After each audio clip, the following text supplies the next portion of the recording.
परीक्षा घोषणा हला सूची राज्य सरकार घोषणा करिसेंती युक्त 2 परीक्षा सूची मे 18 तारिख रु जून 12 तारिख पर्यंत युक्त 2 परीक्षा चलिबो बोली सूचना दैछंती स्कूल और गणशिक्षा मंत्री समीर रंजन दास।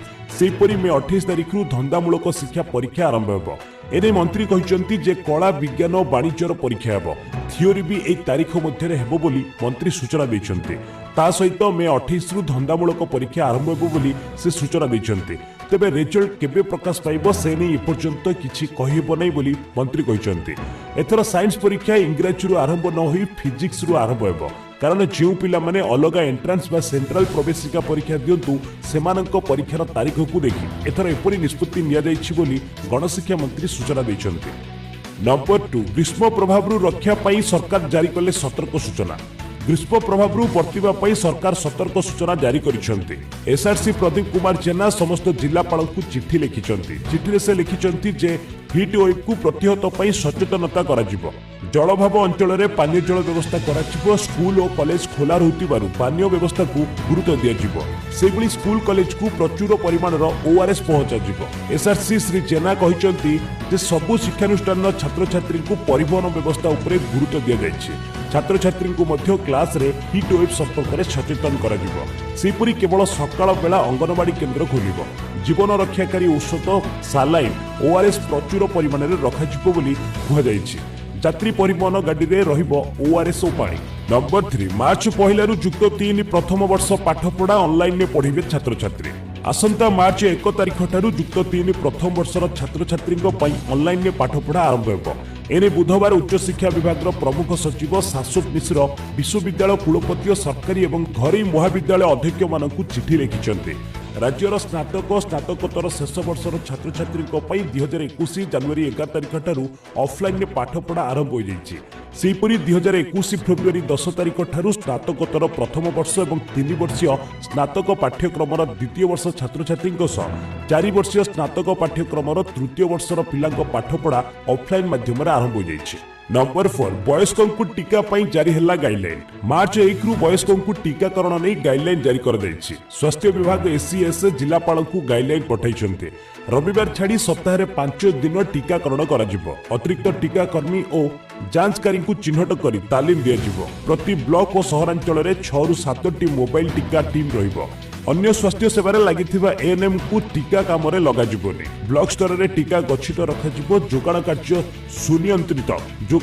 सुनियंत्रित पाई निर्देश दिया जाइछि। समस्त आनुषंगिक कार्य फेब्रुआरी 28 मध्य सारिबाकू निर्देश दिया जाइछि। सूचना अनुसार 60 रु अधिक वयसर व्यक्ति माने मार्च 1 रु टीका नेबा नै केंद्र मंत्री प्रकाश जावड़ेकर बुधवार घोषणा करिसेंती। नंबर 5 कोटार एडमिशन लगी सहयोग कले राज्य सरकार। बुधवार आनुष्ठानिक भाव आरटी पारदर्शी ओडिशा.gov.in पोर्टाल लॉन्च होइछि। आर्थिक अनग्रसर वर्ग कोटारे एडमिशन लगी एणिके आउ स्कूल रे आवेदन करबाकू पड़िबोनी। आरटी पारदर्शी.ओडिशा.gov.in पोर्टाल ले आर्थिक अनग्रसर वर्ग बा ईडब्ल्यूएस कोटारे छात्र छात्री माने तालिका रे थिबा स्कूल ले आवेदन करिवे। फेब्रुआरी 25 ठारू मार्च 20 तारिख जाए स्कूल गुड़िक पोर्टाल ले पंजीकरण करें। स्कूल रजिस्ट्रेशन वेरिफिकेशन करने बीओ एवं डीओ को फेब्रुआरी 25 रु मार्च 25 तारिख जाए समय दि जाए। केवल प्रथम श्रेणी एडमिशन लगी 25% ईडब्ल्यूएस कोटारे एडमिशन गाइडलाइन रही। मात्र पूर्व स्कूल स्तर में एडमिशन होतिबारु एथिरे व्यापक अनियमितता अभियोग आसिथिला। एथिरे स्वच्छता आनिबा गणशिक्षा विभाग यह पदक्षेप नेछि। नंबर 6 24 घंटे 68 आक्रांत चिन्हट। 24 घंटे राज्य में 68 महामारी आक्रांत चिन्हट होइचंती। चिन्हट होइतिबा आक्रांतों मध्यरु 40 जन क्वारंटाइन सेंटर तथा संगरोध केन्द्र चिन्हट होइतिबा बेले 28 जन लोकाल केस बा स्थानीय अंचल चिन्हट होइचंती। सेहीपरि स्टेट पूल संख्या 1 रही। केवल एतिकी नुहे बरं पॉजिटिव को संख्या 3,36,835 रही बेले सुस्थ हेलेनी 3,34,243 जन एवं वर्तमान समय रे राज्य रे एक्टिव केस संख्या 625 रही। नंबर 7 कालिया योजन लक्षे टपिला अयोग्यों संख्या। कृषि मंत्री कहिसंती कालिया रे वर्तमान सुधा 1,04,076 जन अयोग्य हिताधिकारी को चिन्हट कर दैछि एवं 56,14,707 जन योग्य हिताधिकारी चिन्हट कर दैछि। कोनोसी हिताधिकारी जेपरि डीबीटी जरिया सहायता पाइबाकू वंचित नुहंती सेथिपई कालिया योजना रे आधार भित्तिक और बैंक अकाउंट भित्तिक अर्थराशि पठा जाउछि। वर्तमान एही योजना बाद पड़िथिबा चाषीक पई ऑनलाइन माध्यम रे आवेदन पत्र ग्रहण कर जाउछि।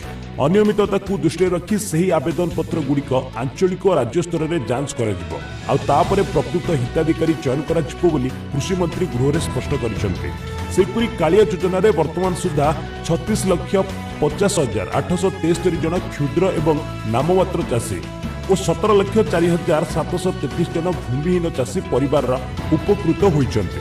नंबर 8 आज जोरंदा मेला बाहर राज्यर भक्त साधु सन्तु मिलबनी अनुमति। ढेंकानाल जिलार जोरंदारे आज निराडंबर भाव पालित हो माघ मेला। चलित वर्ष बिना भक्त एवं साधु सन्तरे यह मेला पालित हो। मुख्यतः बाहर राज्यर साधु सन्तु यह मेला को बारण करा जायछि। महामारी संक्रमण को दृष्टि रखी जिला प्रशासन और महिमा सन्यासी को नहीं बैठक में रूपरेख प्रस्तुत होइछि। केवल महिमा गादीर साधु सन्त तथा जिला भितर किछि साधु सन्त को नहीं मेला करने को स्थानीय प्रशासन अनुमति देइछि। एहा व्यतीत जिला बाहर साधु सन्त महामारी नेगेटिव रिपोर्ट देखाई मेला रे जोग देई परिबे। 3 दिन धरी हेबाकु थिबा एई मेलार प्रथम द्वितीय दिन झाड़ दीप जलिबो। नंबर 9 7,54,000 केन्दुपत्र तोड़ाली पंजीकृत। 2020 रे राज्य में 7,54,631 जन केन्दुपत्र तोड़ाली पंजीकृत होइछन्ति। 2021 रे तोड़ाली को केन्दुपत्र मूल्य बाबद को बंधे प्रति केरी पिछा 1 टंका 20 पैसा दि जाउथिबा बेले फाड़ केरी प्रति 2 टंका 40 पैसा दि जाउछे। 2020-21 रे राज्यर 15टी बनखंडरू 2,45,950 क्विंटाल शालपत्र संग्रह करने को लक्ष्य धार्य होइछे। शालपत्र रे तैयारी सामग्री देश विदेश रे तथा अन्य राज्य रे बिक्री करबा पई गत 5 वर्ष मध्य 2016-17 ठारू 2020-21 मध्य समुदाय 7,07,818 क्विंटाल शालपत्र चालाण करी बजार सृष्टि करा जायछि। मंगलवार विधानसभा प्रश्नकाल बेले बीजेडी सभ्य अंगद कंवरଙ୍କ मूल प्रश्न रे जंगल परिवेश मंत्री विक्रम केशरी आरू ए सूचना दैछन्ति। नंबर 10 मार्च रे असह्य गरम 40 डिग्री आड़कू मुहाइलाणी पारद। फेब्रुआरी सरीनी हेले पारद 40 डिग्री सेल्सियस आड़कू मुहाइलाणी। बुधवार भुवनेश्वर में तापमात्रा 38 डिग्री पार करिछि। मंगलवार राजधानी में तापमात्रा 37.1 डिग्री थिला। लगातार 2 दिन है राज्यर सबुठू उत्तप्त सहर भुवनेश्वर पलटि प्रबल गरम आरंभ हो सारी। खूब शीघ्र पारद 40 डिग्री सेंटीग्रेड छुईवा आशंका रही। आगरू मध्य फेब्रुआरी में राजधानी में पारद